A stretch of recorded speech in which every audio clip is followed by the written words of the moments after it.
മുമ്പായിരുന്നു മന്ത്രിസഭാ ഉപസമിതി രൂപീകരിക്കേണ്ടത്. അത് ചെയ്തില്ല. ഇപ്പോൾ ഒപ്പുവെച്ചതിന് ശേഷം മന്ത്രിസഭാ ഉപസമിതി രൂപീകരിക്കുന്നത് CPIയെ പറ്റിക്കുകയാണ്, CPIയെ കബളിപ്പിക്കുകയാണ്.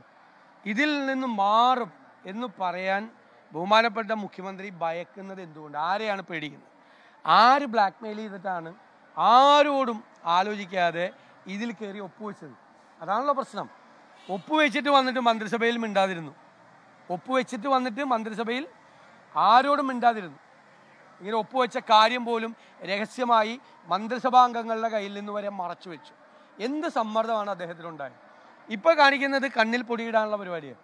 CPIയെ കബളിപ്പിക്കുകയാണ്. ഇപ്പോൾ എന്ത് തീരുമാനം എടുക്കാൻ വേണ്ടിയിട്ടാണ്? എന്താണ് ഈ മന്ത്രിസഭാ ഉപസമിതി പരിശോധിക്കാൻ പോകുന്നത്? പരിശോധിക്കേണ്ടത് ഒപ്പുവെക്കുന്നതിന് മുമ്പല്ലേ. ഈ സ്കീം എന്താണെന്ന് പരിശോധിക്കേണ്ടത് ഒപ്പുവെച്ചതിന് ശേഷം പരിശോധിക്കുക. എന്നിട്ട് അതിൻ്റെ സമയം പറയാതിരിക്കുക, അതിൻ്റെ കാല അളവ് പറയാതിരിക്കുക. അത് CPIയെ കബളിപ്പിക്കുന്നതിന് വേണ്ടിയിട്ടാണ്. ഇനി ഇതിൽ നിന്ന് വെള്ളത്തിൽ വീണതിൽ നിന്ന് രക്ഷപ്പെടാൻ വേണ്ടിയിട്ടാണ് ചില പ്രഖ്യാപനങ്ങൾ നടത്തിയത്. ഇപ്പോൾ പെൻഷൻ ഉൾപ്പെടെയുള്ള കാര്യങ്ങളിലെ പ്രഖ്യാപനങ്ങൾ നടത്തിയത്. ഞങ്ങൾ പാവപ്പെട്ടവർക്കും സാധാരണക്കാർക്കും സർക്കാർ എന്തു കൊടുത്താലും ഞങ്ങളതിനെ സ്വാഗതം ചെയ്യും, ഞങ്ങളതിനെ പിന്തുണയ്ക്കും. പക്ഷേ ഇപ്പോൾ സാമൂഹ്യ സുരക്ഷാ പെൻഷൻ 5 കൊല്ലം മുമ്പ് LDF അധികാരത്തിൽ വരുന്നതിന് മുമ്പ് 2500 രൂപ കൊടുക്കുമെന്ന് പ്രഖ്യാപിച്ചാണ്. അത് 4.5 കൊല്ലം, 4.25, ഇനിയിപ്പോൾ എത്ര സമയമുണ്ട്? അടുത്ത ആഴ്ച ഇലക്ഷൻ പ്രഖ്യാപിക്കും. മറ്റേ ഇലക്ഷൻ കഴിഞ്ഞ് വരുമ്പോൾ അസംബ്ലി പ്രഖ്യാപിക്കും. അപ്പോൾ ഈ 4.5 കൊല്ലത്തിലധികം കാലം ഇത് ചെയ്തില്ല. ജനങ്ങൾക്ക് നൽകിയ വാഗ്ദാനം പാലിച്ചില്ല. 2500 രൂപ കൊടുക്കാം എന്ന് പറഞ്ഞ സ്ഥലത്ത് അവസാനം തെരഞ്ഞെടുപ്പിൻ്റെ സായാഹ്നത്തിൽ 400 രൂപ കൂട്ടുന്നത് ആരെ കബളിപ്പിക്കാനാണ്? യഥാർത്ഥത്തിൽ 900 രൂപ വെച്ച് നഷ്ടമായിരിക്കുകയാണ്. 900 രൂപ വെച്ച് കഴിഞ്ഞ ഈ 4.5 കൊല്ലത്തെ പൈസ ഒരാൾക്ക് ഒരു 52,000 രൂപ കൊടുക്കേണ്ടതാണ് സർക്കാർ യഥാർത്ഥത്തിൽ. അപ്പോൾ 2500 രൂപ ആക്കാം എന്ന് പറഞ്ഞ് വോട്ട് പിടിച്ച് ജയിച്ച് അധികാരത്തിൽ വന്നിട്ട് 4.5 കൊല്ലം 1 രൂപ പോലും കൂട്ടാതെ തെരഞ്ഞെടുപ്പിൻ്റെ സായാഹ്നത്തിൽ അങ്ങനെ കേരളത്തിലെ ജനങ്ങളെ കബളിപ്പിക്കാൻ പറ്റില്ല. കൂട്ടിയത് നല്ല കാര്യം, 400 എങ്കിൽ 400 കൂട്ടിയത് നല്ല കാര്യം. 5 മാസം പെൻഷൻ മുടക്കിയ ആളുകളാണ് ഇവർ. 5 മാസം പെൻഷൻ മുടക്കിയ ആളല്ല. കൂട്ടിയതിനെ ഞങ്ങൾ എതിർക്കില്ല, ഒരിക്കലും എതിർക്കില്ല. പക്ഷേ 2500 തരാമെന്ന് പറഞ്ഞ് ജനങ്ങളെ പറ്റിച്ച് അഞ്ചാമത്തെ കൊല്ലമായപ്പോൾ തെരഞ്ഞെടുപ്പിൻ്റെ തൊട്ട് മുമ്പാണ് അത് 400 രൂപ കൂട്ടി 2000 ആക്കിയത്. എന്നാൽ 2500 പ്രഖ്യാപിച്ച് 2500 ആക്കാൻ പാടില്ലേ? ആക്കിയില്ല. ഇനി പ്രീ പ്രൈമറി ടീച്ചേഴ്സിന്, അംഗൻവാടിക്കാർക്ക്, ആശാ വർക്കർമാർക്ക് അവർക്ക് 1000 രൂപ കൂട്ടിയെന്നാണ് പറഞ്ഞത്. അതായത് ഒരു ദിവസം 33 രൂപ.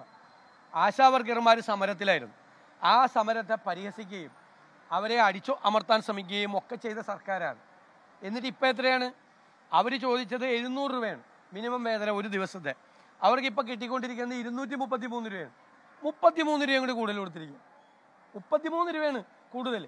കൊടുത്തോ എന്ന് ചോദിച്ചാൽ ഞങ്ങൾ കൊടുത്തു. എന്താ കൊടുത്തതെന്ന് ചോദിച്ചാൽ കൊടുത്തത് 33 രൂപയാണ്. അത് തെറ്റാണ്. അവരുടെ ഓണറേറിയം ഗൗരവതരമായി വർദ്ധിപ്പിക്കണം. ഇപ്പം പ്രീ പ്രൈമറി ടീച്ചേഴ്സിൻ്റെ അവരുടെ ഓണറേറിയം വർദ്ധിപ്പിക്കണമെന്ന് ഹൈക്കോടതി പറഞ്ഞിട്ടുള്ളതാണ്. ക്ഷേമനിധി 2500 കോടി രൂപയാണ് ക്ഷേമനിധികൾ കൊടുക്കാനുള്ളത്. അത് കൊടുത്തിട്ടില്ല. കേരളത്തിൽ ആദ്യമായിട്ടാണ് ക്ഷേമനിധി പെൻഷൻ, ഇപ്പോൾ കെട്ടിട നിർമ്മാണ തൊഴിലാളി ക്ഷേമനിധി പെൻഷനൊക്കെ 18-19 മാസമായി മുടങ്ങിക്കിടക്കുകയാണ്. അംഗൻവാടി ടീച്ചേഴ്സിൻ്റെ പെൻഷൻ മുടങ്ങിക്കിടക്കുകയാണ്. ക്ഷേമനിധികൾ ഇതുപോലെ മുടങ്ങിയ കാലമില്ല. ആശുപത്രികളിൽ കാരുണ്യ പദ്ധതിയുടെ 1800 കോടി രൂപ ഗവൺമെൻറ് കൊടുക്കാനുണ്ട്. അവസാനം ശസ്ത്രക്രിയ ഉപകരണങ്ങൾ വരെ എടുത്തുകൊണ്ട് പോവാണ്. മരുന്ന് പോലും വിതരണം നടത്തുന്നില്ല. സപ്ലൈകോയിൽ 2215 കോടിയാണ് സർക്കാർ കൊടുക്കാനുള്ളത്. ഇപ്പോൾ പ്രഖ്യാപിച്ചേക്കടെ എത്രയാണ് തരിക? 110 കോടി. കളിയാക്കാണ്. അതായത് ഇന്ത്യയിൽ ഏറ്റവും രൂക്ഷമായ വിലക്കയറ്റമുള്ള 1ാമത്തെ സംസ്ഥാനം കേരളമാണ്. ഗവൺമെൻറ് മാർക്കറ്റിൽ ഇടപെടേണ്ടത് സപ്ലൈകോ വഴിയാണ്. സപ്ലൈകോയ്ക്ക് 2215 കോടി കൊടുക്കാനുള്ളപ്പോൾ 110 കോടി കൊടുക്കാമെന്ന് പറയണം. പിന്നെ വലിയൊരു പ്രഖ്യാപനം, പട്ടികജാതി പട്ടികവർഗ കുട്ടികളുടെ ഗ്രാൻഡ് കൊടുക്കുമെന്ന്. ഞങ്ങൾ പറഞ്ഞത് കൊടുക്കുന്നില്ല. കഴിഞ്ഞ വർഷം 500 കോടി പട്ടികജാതിക്കാരുടെയും 112 കോടി പട്ടികവർഗക്കാരുടെയും വെട്ടിച്ചുരുക്കി. അപ്പോൾ ജീവനക്കാർക്ക് 1 ഗഡു കൊടുക്കുന്നത് DA ഗഡു. DAയുടെ എത്ര? 6 ഗഡു കുടിശ്ശികയാണ്. സംസ്ഥാനത്തിൻ്റെ ചരിത്രത്തിലില്ലാത്ത കുടിശ്ശികയാണ്. ജീവനക്കാർക്കും അധ്യാപകർക്കും പെൻഷൻകാർക്കും കൂടി ഈ ഗവൺമെൻറ് കൊടുക്കാനുള്ളത് 1 ലക്ഷം കോടി രൂപയാണ്.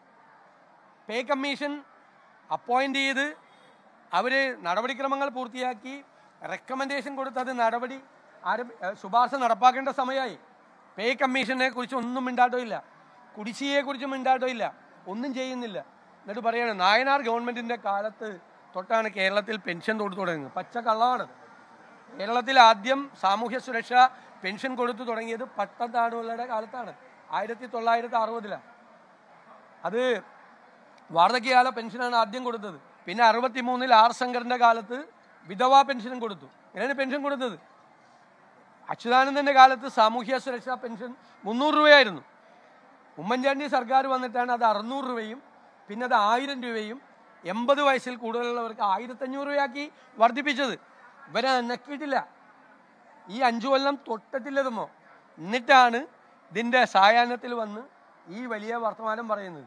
ഇത് തെരഞ്ഞെടുപ്പ് മുന്നിൽ കണ്ടുകൊണ്ടുള്ള വർധനയാണ്. ഇന്നും മനസ്സിലാക്കാനുള്ള സാമാന്യ ബുദ്ധി കേരളത്തിലെ ജനങ്ങൾക്കുണ്ട്, ഒരു സംശയം വേണ്ട. നിങ്ങൾ ജനങ്ങൾക്ക് വാഗ്ദാനം ചെയ്ത് എന്തുകൊണ്ടാണ് നിങ്ങൾ പ്രഖ്യാപിക്കാത്തത്? അപ്പം 4.5 കൊല്ലം കബളിപ്പിക്കുകയായിരുന്നു ഈ പാവപ്പെട്ടവരെ. ഏറ്റവും പാവപ്പെട്ട മനുഷ്യരാണ് അവരെ കബളിപ്പിക്കുകയായിരുന്നു ഈ ഗവൺമെന്റ്.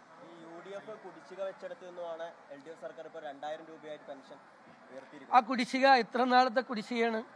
3 മാസത്തെ കുടിശ്ശികയാണ് വന്നതിൻ്റെ രേഖ എൻ്റെ കയ്യിലുണ്ട്.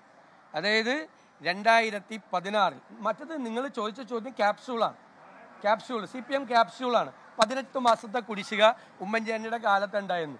ഞാൻ വെല്ലുവിളിക്കുന്നു മുഖ്യമന്ത്രി പിണറായി വിജയനെയും ധനകാര്യമന്ത്രി KN ബാലഗോപാലെയും പ്രതിപക്ഷ നേതാവ് എന്നുള്ള നിലയിൽ ഞാൻ വെല്ലുവിളിക്കുന്നു. അങ്ങനെ ഒരു കുടിശ്ശിക ഉമ്മൻചാണ്ടിയുടെ കാലത്ത് ഉണ്ടായിട്ടില്ല. ആകെ 3 മാസത്തെ കുടിശ്ശികയാണ്. അത് തോമസ് ഐസക്ക് നിയമസഭയിൽ ഞങ്ങൾക്ക് തന്ന ഉത്തരവുണ്ട്. അത് ഈ മാറ്റാൻ വേണ്ടിയിട്ട്, അക്കൗണ്ട് മാറ്റാൻ വേണ്ടിയിട്ട് എടുത്ത താമസമാണ്. ആ പൈസയും കൊടുത്തിട്ടുണ്ട്. ഒരു കുടിശ്ശികയില്ല. അത് തോമസ് ഐസക്ക് തന്നെ 2016-ൽ ധനകാര്യമന്ത്രിയായപ്പോൾ പ്രഖ്യാപിച്ച അവർ CPMകാർക്ക് ഒരു ക്യാപ്സ്യൂള് കൊടുത്തിട്ടുണ്ട്. 18 മാസക്കാലം മുടങ്ങിയിരുന്നു. വെല്ലുവിളിക്കുന്നു തെളിയിക്കാൻ. 18 മാസം ഉമ്മൻചാണ്ടിയുടെ കാലത്ത് മുടങ്ങിയിട്ടുണ്ടെന്ന് ഞാൻ വെല്ലുവിളിക്കുന്നു. ഇല്ലെന്ന് രേഖകളുണ്ട്. ലോകത്തെവിടെയായാലും ഏത് സമയത്തും 24 വാർത്തകളും ഓഗ്മെന്റഡ് റിയാലിറ്റി പാക്കേജുകളും എക്സ്പ്ലെയിനറുകളും വിശദമായി കാണാൻ ഞങ്ങളുടെ യൂട്യൂബ് ചാനൽ നിങ്ങൾക്ക് സബ്സ്ക്രൈബ് ചെയ്യാം.